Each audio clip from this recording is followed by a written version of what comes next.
Bugun stolimga ozgina o'zgartirish kiritishga harakat qildim. Videoni oxirigacha ko'rsangiz, qanaqa o'zgartirganimni bilib olasiz. Ovqat qildim shunaqa. O'shani ham esingizda qilib video olishga harakat qildim. Keyin orada o'zimga grecheskiy yogurt bilan mevali shunaqa mix qilib oldim. Keyin sho'rvalarim pishib chiqdi. Uni yoniga salatam qilib qo'ydim.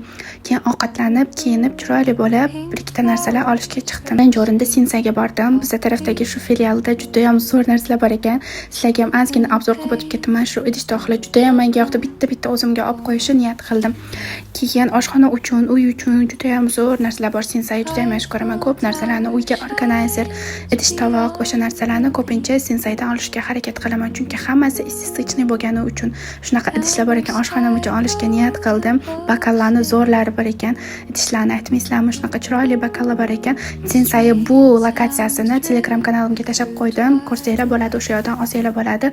Keyin o'zimga nima olganlarimni sizlarga unpacking qildim. Shunaqa organizer va yaqinda gullar o'stirmoqchiman va bakallar kolleksiyamga yangi bakal qo'shildi. Shu bakalchi juda ham yoqdi. Keyin stolim shunaqa holatga keldi. Gilam bor edi, uni olib tashladim. Yana ham qiziqarli vloglar uchun menga obuna bo'lib qo'ying.